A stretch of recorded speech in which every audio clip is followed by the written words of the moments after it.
Hey, where are you right now? It's about to start.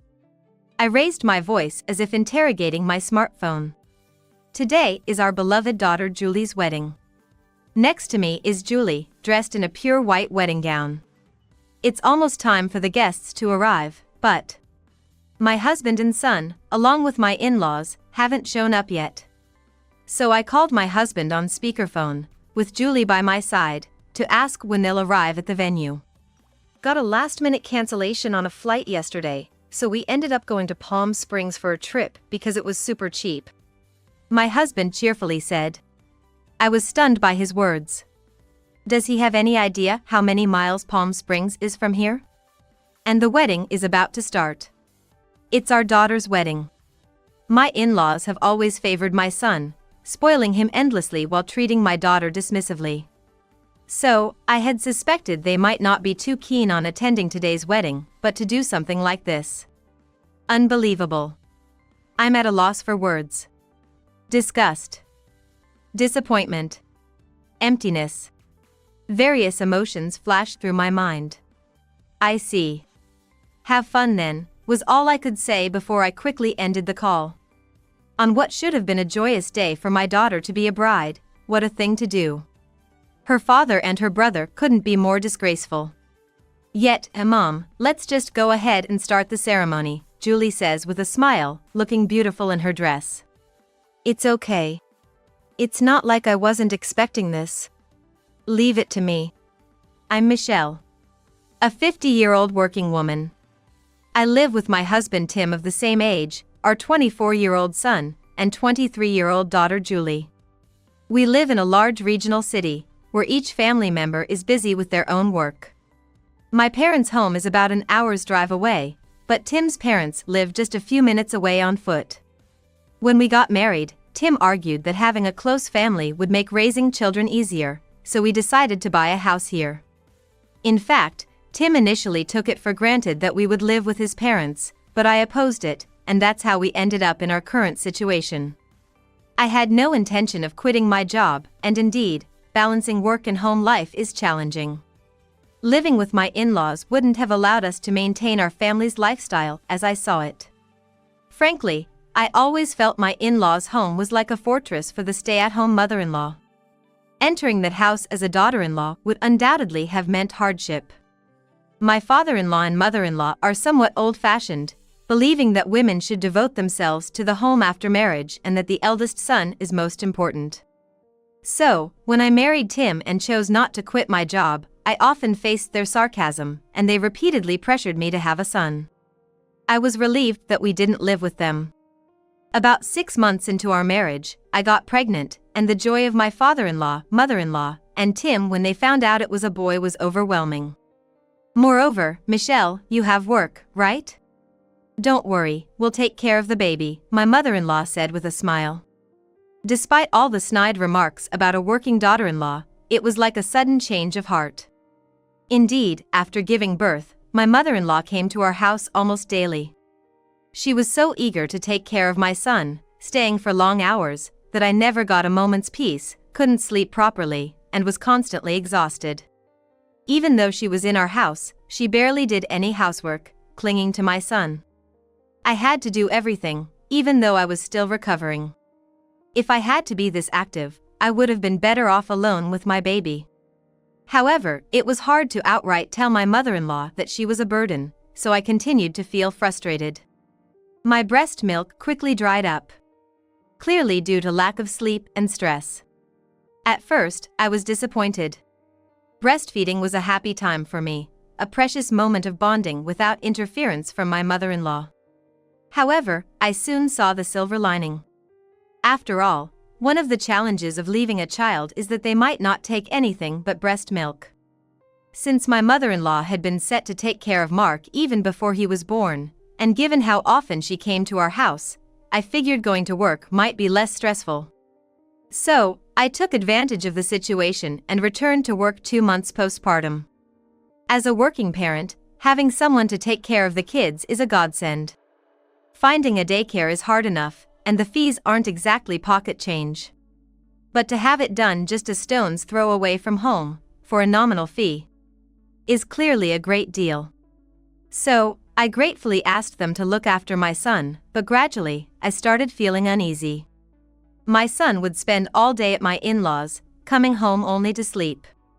When I'd go to pick him up after work, it was a given they'd say, "Oh, he can stay a bit longer," and on days off, they'd come over saying, "Let Michelle rest, I'll take care of him," and scoop up my son. It was blatantly obvious my mother-in-law was overly attached to my son, almost as if she was trying to take him away from me. And this wasn't just my imagination, as I realized after giving birth to my daughter a year and 10 months after my son. Once I went back to work after my daughter was born, both kids would be left at my in-laws. The difference in treatment between my son and daughter was stark. My mother-in-law doted on Mark, barely paying any attention to Julie, who'd be left lying in her crib. When I'd come to pick them up, Mark was always clinging to them, while Julie was, "Why don't you take her home?" Even if Julie was crying, she wouldn't be picked up, priority always given to Mark's play. The disparity wasn't just because Mark could talk, or because Julie was still a baby who couldn't do much. It was more than that. My in-laws and Tim would spoil Mark rotten, calling him the precious son, while Julie was practically treated like she didn't exist. On the rare occasions they did pay attention to her, it was only to insist she obey Mark. Whenever the two had a squabble, Julie was automatically the one to be scolded, regardless of the reason or cause. Mark was always the priority. If he wanted something of Julie's, my in-laws would take it from her and give it to him. They revered Mark, the eldest son, as if it were a religion, forcing Julie to be subservient and sacrificial. This was the case since they were little, and nothing changed as they grew. Of course, I thought this was wrong and repeatedly confronted Tim about it. I wanted them to treat both kids equally and to communicate that to his parents. But Tim wouldn't hear of it. Instead, he'd say, "Mark is the eldest son, so it's only natural." Tim, being an only child and spoiled like a prince, saw this as normal. The eldest son should be favored in all things, and it was natural for women to follow men, so there was nothing wrong with Mark being given priority in everything. No matter how much I explained, he didn't understand, and I was shocked by his belief and his lack of questioning it. I thought I married Tim because he was confident and reliable, someone who valued his parents. But it turned out, his confidence wasn't backed by effort but by unwarranted praise, leading to inflated pride, and he was just a mama's boy. I regret not realizing this before we got married. Knowing this couldn't continue, I tried to separate Mark and Julie from my in-laws. I told them we were fine since daycare could take care of them until after work, and actually enrolled them. But Tim went behind my back because his mother wanted to pick them up, and she'd end up taking the kids home during my work hours. She even tried to leave Julie at the daycare and only take Mark, causing trouble with the daycare to the point where we were asked to refrain from using their services if we had someone to take care of them. The same happened with the after-school program. Eventually, we couldn't use it because of my mother-in-law's insistence on taking Mark. I thought things would get better as they got older and could stay home alone, avoiding visits to my in-laws. But they spoiled Mark even more, luring him with sweet words and gifts, making me and Julie out to be the villains, convincing Mark that his allies were his grandparents and father. Mark grew up heavily influenced by my in-laws and Tim. He'd demand anything from them, and they'd comply, while increasingly talking down to me and Julie. If he had demands for us, he'd speak in commands. If he didn't get his way, he'd throw a tantrum. If I refused a request or scolded Mark, he'd immediately seek support from Tim or my in-laws. Eventually, Mark grew up without much effort in finding a job, getting into the same company as Tim through his connections. Tim boasted about asking the CEO directly, but I was more worried about whether he could actually fulfill his job responsibilities. In stark contrast to her brother, my daughter Julie had been diligently researching industries since her junior year of college, visiting various companies, and ultimately received a job offer from the company where she wanted to work. For Mark's job celebration, my in-laws only sent designer suits and shoes. For Julie, there was nothing. Not even a congratulatory word. I've watched how hard Julie worked, so I wholeheartedly told her, "Well done, congratulations," treated her to a nice meal, and bought her a commuter bag as a celebration. Her effort and the outcome deserved praise. By now, Julie was used to the lack of interest from my in-laws, but as a parent, it was still hard to accept that my children were treated so differently. A few years after Julie started working, she decided to marry a colleague from her company. The young man who came to visit us seemed kind and looked like he would cherish Julie. Seeing them look at each other with gentle smiles, I felt assured they would build a happy home together. The young couple had carefully planned their wedding, choosing a venue that fit their budget and fulfilled their wishes. As their parent, I barely had to intervene, only offering help when asked. It seemed that Tim, Mark, and my in-laws showed little interest in Julie's wedding. Julie herself had invited them, so I didn't know the details, but from her comment, "I've sent the invitations," I could easily guess it was the usual lack of enthusiasm. It's disheartening that they showed so little interest in their beloved daughter's wedding. I often think I should have divorced Tim sooner. Divorce is said to be difficult, and I couldn't bring myself to make such a significant change, but their attitude is disrespectful to Julie and her husband. I want to support Julie as much as possible so she can start her new life happily. On Julie's wedding day, the venue was an exclusive one, available for only one couple per day. Although the ceremony was in the afternoon, the bride and groom were busy from the morning with their preparations.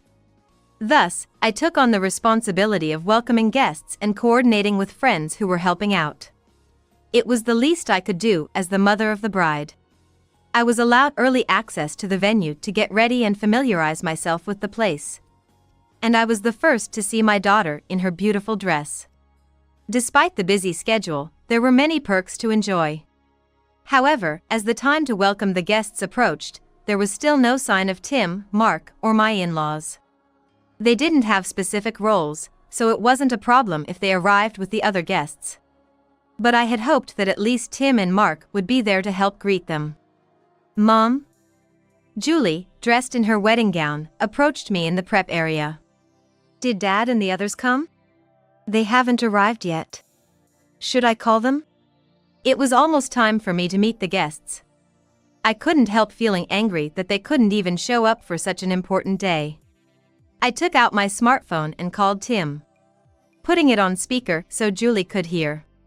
The phone rang. I was relieved it was at least ringing. "Hello? Hey, where are you right now? It's about to start." "We're in Palm Springs." "What? Palm Springs?" "Yeah, we found a last-minute flight deal yesterday and ended up going to Palm Springs for a spa trip." Tim sounded cheerful. "Yesterday? But today is Julie's wedding. You do realize today is Saturday, right? We've taken Monday off too, so we'll be here until then." "Who's there with you?" "Dad, Mom, and Mark." That Monday off was supposed to be for sending off Julie's in-laws. They live far away and came here for the wedding. We hadn't been able to meet before, so we planned to have lunch and formally say goodbye after the wedding. "So you knew what today was and still went to Palm Springs?" "Well, Mark wanted to go since we got the plane tickets, so we thought, why not?" "Right, Mark?" I heard Julie sigh deeply. "That's enough." She looked up, resigned. The conversation had been on speakerphone, so the surrounding staff were already buzzing with the news. With them in Palm Springs now, there was no way they could make it to the wedding. Julie asked a nearby attendant to call the wedding planner, likely to inform them her family wouldn't be coming. To cause such trouble and stress for the bride on her wedding day. "Jealous, huh? We're on a family trip to Palm Springs." Tim's voice was high with excitement, and I could hear Mark laughing in the background. It was clear who Tim meant by family.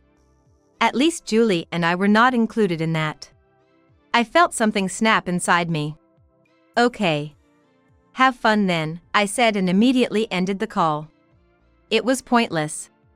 I couldn't find the words. Disgust. Disappointment. Emptiness. Various emotions came and went. "Mom, we're gonna start the ceremony now," Julie said. Just like that. with the family seats empty. "It's okay. It's not like I didn't expect this. Leave it to me."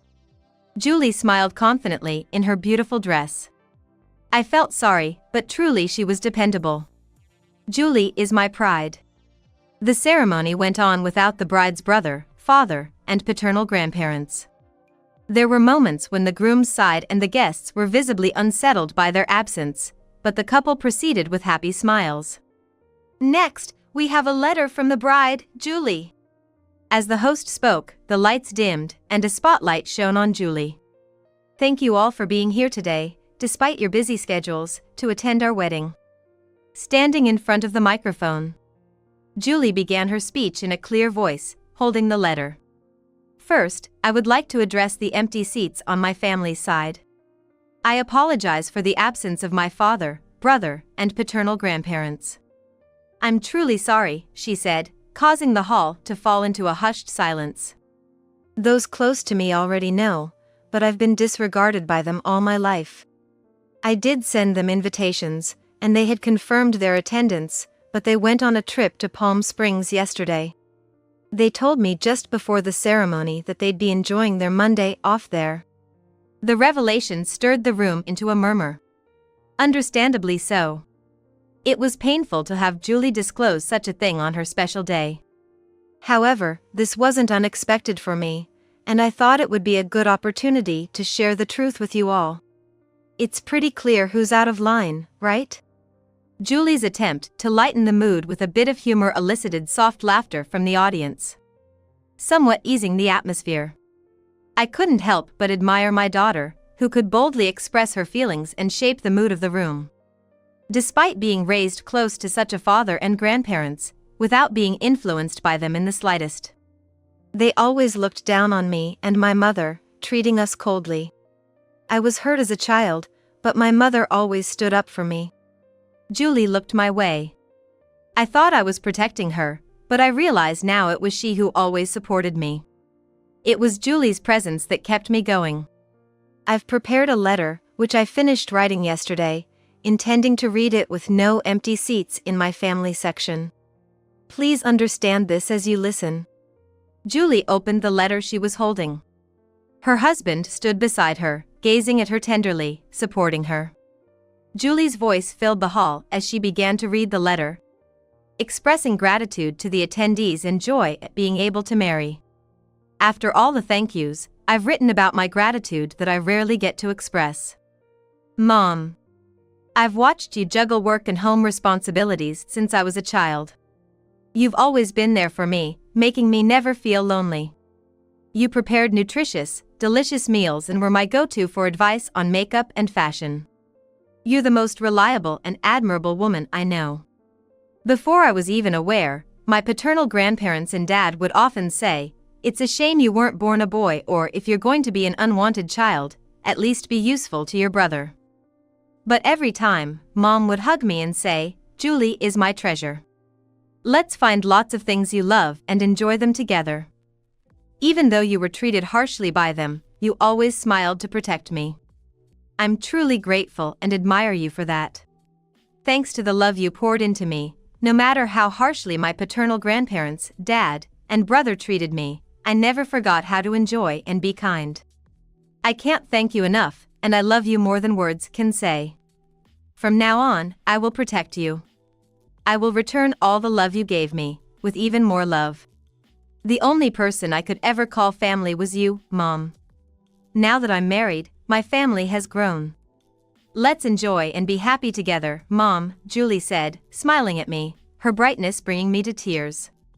She turned out to be such a kind soul, and all I feel is gratitude.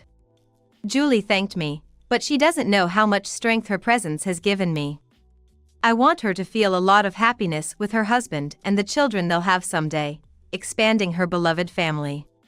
I want to tell her that would be the best way she could repay my love." After Julie finished reading her letter, warm applause lasted for a long time. The wedding was reaching its climax, and all that was left for us to do was the final send-off. The newlyweds and their parents exited the venue first, lining up at the exit for the send-off. "Mom, how was my letter?" Julie asked while we were getting into position, following the staff's instructions. I was happy. I have another treasure now. I put all my true feelings into it. Thank you. You're welcome. I was planning to read it in front of those who didn't come today. Right. Julie had mentioned that initially. The letter was written assuming her father and others would be present. I wonder what would have happened if they had actually been there. I had already told his parents everything in advance. I thought there might be some trouble, and I had planned to read this letter from the beginning. Through Julie and her husband, I saw his parents smiling at me. It must have been tough. Please let us know if there's anything we can do for you, even through Julie. Their kind words warmed my heart. I hadn't expected to be understood like this. Being busy with work and home, I was just trying to get through the suffocating days. I was focused on protecting Julie and not succumbing to unfairness, without thinking to change the situation or ask for help. Maybe the world is kinder than I thought. And it was Julie who made me realize that. Thank you. I truly am a happy mother. During the send-off, guests were openly expressing their dissatisfaction and complaints about my husband and in-laws. Julie's friends were especially praising her for doing well, and some were even moved to tears. It seems they had been sharing the family situation with their longtime friends, who had been supportive of Julie's struggles. They were ready to back her up in case anything happened during the wedding. Surrounded by such wonderful friends, Julie is indeed blessed. And to me, everyone offered words of sympathy and support. Despite the scandalous reveal of our family situation, hardly anyone reacted as if they were walking on eggshells. Everyone was so kind. Surely, it's Julie and her husband's good nature that has brought these wonderful people together. I'm proud of my daughter, and I'm grateful for such a wonderful son-in-law. It turned out to be the happiest wedding ceremony I could have asked for. I'm nothing but grateful to Julie. What did you say to the manager? After seeing off Julie's in-laws on Monday, shortly after parting ways with Julie and her husband, I received a call from my husband. As soon as I answered, he blurted out the sentence above. What are you talking about? Why are Mark and I on house arrest? It seemed my husband was furious, but this house arrest he mentioned couldn't possibly be my fault, so I sighed at yet another one of his baseless complaints and tirades. Well, I had heard some of the story from the manager. Didn't the manager tell you the reason? So you did say something unnecessary. Did you go snitch on us? They were at your daughter's wedding, so it's not like there's anything to snitch about. What? Why did you invite him? He's a neighbor, and we always receive their help, plus the manager's daughter is Julie's senior. It's not strange at all. The manager of my husband and son's company happens to be our neighbor. My husband wouldn't know since he doesn't do anything around the house, but the manager and his wife actively participate in community cleanups, festivals, and children's event organizations, giving me many chances to talk to them. Above all, it was Julie who decided to invite the manager and his wife to the wedding, and she sent out the invitations. After the letter incident, it's clear now she wanted the manager to see my husband and son's true nature. At the wedding send-off, the manager was furious with my husband and son. Knowing how they had treated me and my daughter, and the fact they didn't attend the wedding, opting for a trip to Palm Springs instead, he condemned it as unbelievable and said he would report it to the company president. Apparently, my husband and son don't have a good reputation in the company either. Though it's mostly rumors, there are stories of them disregarding women's opinions in meetings and behaving disrespectfully towards female employees. However, no formal complaints or protests have been raised. There shouldn't be smoke without fire, yet the true situation remains unclear. It's conceivable that some form of pressure has been applied to quash these issues. Given my husband's position, it's even more plausible that he could suppress younger employees by wielding his power or applying pressure. I believe he's capable of such actions. The manager seems to have realized this might be an issue of their character. Even if it's the son of an employee, it could become a serious matter, but my husband has subordinates. It's unacceptable for someone in a leadership role to exhibit behavior that goes against the times. According to the manager, the president has publicly declared that he will not tolerate character assassination or gender discrimination, and some form of disciplinary action will likely be taken against my husband and son. Damn it!